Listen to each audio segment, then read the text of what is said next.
Welcome back बाजीगर्स। इसके पहले के एक चैप्टर में हमने सीखा था कि पोकर में ब्लफिंग क्या होती है और वो कौन से अलग अलग टाइप के ब्लफ्स हैं जो आप कर सकते हैं। आज हम सीखेंगे कि ब्लफ करने के समय वो क्या क्या बातें हैं जो आपको ध्यान में रखनी चाहिए। जब हम इन फैक्टर्स को समझने के बाद ब्लफ करने का डिसीजन लेते हैं तो हमारे ब्लफ के सफल होने के चांसेस और बढ़ जाते हैं।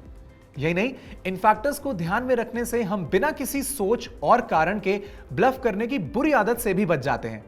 जैसा कि हम जानते हैं, पोकर एक ऐसा गेम है जिसमें आपको टेबल पर सारी अवेलेबल इंफॉर्मेशन के हिसाब से ही अपना डिसीजन लेना चाहिए। ऐसे में एक स्ट्रेटेजिक तरीके से खेलने में ही समझदारी है, फिर चाहे आप ब्लफ ही क्यों ना कर रहे हो। तो आइए बात करते हैं सबसे पहले फैक्टर की, जो कि है पोजीशन। जब आपके पास ब्लफ करने का कोई मौका आता है तो सबसे पहला सवाल यह उठता है कि क्या आप उस हैंड में इन पोजीशन हैं या फिर आउट ऑफ पोजीशन। जैसा कि हमने पोजीशंस वाले चैप्टर में सीखा था, अगर आप लेट पोजीशन में हैं और आपके ओपोनेंट अर्ली पोजीशन में हैं तो आप इन पोजीशन प्लेयर हुए।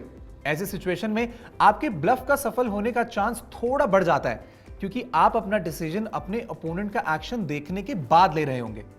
फॉर एग्जाम्पल, मान लीजिए आप लेट पोजीशन में हैं और आपके पास है किंग 10। अब फ्लॉप खुलता है जैक 3 5। आपका ओपोनेंट चेक करता है। तो अब यहां हालांकि आपके पास सिर्फ एक हाई कार्ड हैंड है, आप कभी कभी ब्लफ करके ये पॉट जीत सकते हैं। यहां हमारा ब्लफ सफल होने के चांसेस थोड़े ज्यादा इसलिए हैं क्योंकि हमारे ओपोनेंट ने हमारी बारी आने से पहले चेक कर दिया है। इसी हैंड में अगर हम आउट ऑफ पोजीशन होते तो ये ब्लफ करना थोड़ा सा मुश्किल हो जाता, क्योंकि हमें अपना एक्शन अपने ओपोनेंट से पहले लेना होता। इस एग्जांपल से आप समझ गए होंगे कि पोकर में पोजीशन की अहमियत काफी ज्यादा है।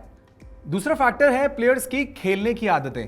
पोकर खेलते समय हमें अपने साथ खेल रहे सभी प्लेयर्स के स्टैट्स और हैबिट्स पर एक नजर जरूर रखनी चाहिए। अगर हमारा कोई ओपोनेंट एक ऐसा प्लेयर है जो बहुत कम हैंड्स खेलता है तो यह पक्का है कि जब उनका हैंड बोर्ड के साथ कनेक्ट नहीं होता तो उनका फोल्ड कर देने का चांस काफी ज्यादा है। ऐसे प्लेयर्स के अगेंस्ट हम कभी कभी ऐसे बोर्ड पर बड़ा रेस कर सकते हैं जिसपे छोटे और मीडियम कार्ड्स खुले हों। पर अगर हमारा ओपोनेंट एक ऐसा प्लेयर है जो बहुत कम फोल्ड करता है और कमजोर हैंड्स के साथ भी रिवर तक हमारी बेट कॉल करता रहता है, तो उनको ब्लफ करने का कोई फायदा नहीं है। आइए आपको अब पोकर के कुछ ऐसे टर्म से परिचित करा देते हैं जिन्हें पोकर खेलते वक्त आप अक्सर सुनेंगे। ये है टाइट प्लेयर और लूज प्लेयर। ऐसे प्लेयर जो काफी सावधानी से खेलते हैं और ज्यादातर पॉकेट पेयर्स, सूटेड कनेक्टर्स या फिर ब्रॉडवे कार्ड्स यानी कि 10, जैक, क्वीन, किंग, एस के कॉम्बिनेशन ही खेलना पसंद करते हैं, उन्हें टाइट प्लेयर्स माना जाता है। वहीं दूसरी तरफ ऐसे प्लेयर्स जो लगभग कोई भी दो कार्ड्स खेल जाते हैं, चाहे वो स्ट्रॉन्ग हैंड हो या कमजोर, उन्हें लूज प्लेयर माना जाता है। यह जानकारी किसी भी हैंड में एक अच्छा स्टार्टिंग पॉइंट है, पर हम इसके अलावा कुछ और प्लेयर हैबिट्स को अगले चैप्टर में और गहराई में समझेंगे। तीसरा फैक्टर जो हमें ब्लफ करने से पहले ध्यान में रखना चाहिए वो है बोर्ड टेक्सचर। बोर्ड टेक्सचर का मतलब होता है कि बोर्ड पर कितने कार्ड्स किस तरह के खुले हैं, इस बात पर ध्यान देना। यह देखना कि कितने कार्ड्स ऐसे खुले हैं जो एक ही सूट के हैं या एक दूसरे के आसपास की रैंक के हैं। कभी कभी बोर्ड पर ऐसे कम्युनिटी कार्ड्स खुलते हैं जो ब्लफ करना थोड़ा सा आसान बना देते हैं। फॉर एग्जाम्पल, मानिए कि 5-10 स्टेक्स की टेबल पर आपके पास डीलर पोजीशन में 10-9 है। मिडिल पोजीशन पर बैठे प्लेयर रेस करते हैं 30। आप कॉल करते हैं और बाकी प्लेयर्स फोल्ड हो जाते हैं। फ्लॉप आता है 4 of clubs, 3 of spades and 6 of hearts. यहां आपके ओपोनेंट के हैंड का बोर्ड से कनेक्ट होने का चांस थोड़ा कम है और यहां हम उनके एक्शन से यह भी अंदाजा लगा सकते हैं कि उनका हैंड बेहतर होने का कितना चांस है। मान लीजिए वो चेक करते हैं और हम बेट करते हैं 35।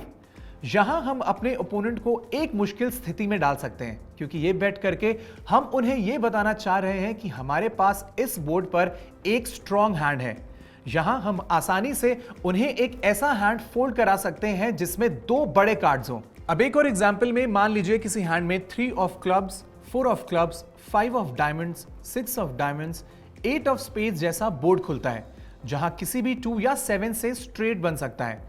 तो वहां ब्लफ करना थोड़ा आसान है। इसी तरह 4 of diamonds, 5 of diamonds, 8 of diamonds, 9 of clubs, jack of diamond जैसे बोर्ड पर भी ब्लफ करना थोड़ा आसान है, क्योंकि यहां भी किसी भी एक डायमंड कार्ड से फ्लश बन सकता है।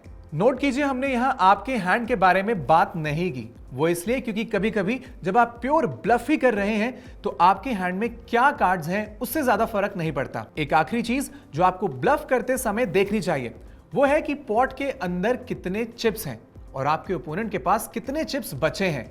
मान लीजिए आपके पास है 1000 चिप्स और आपके ओपोनेंट के पास है 100 चिप्स।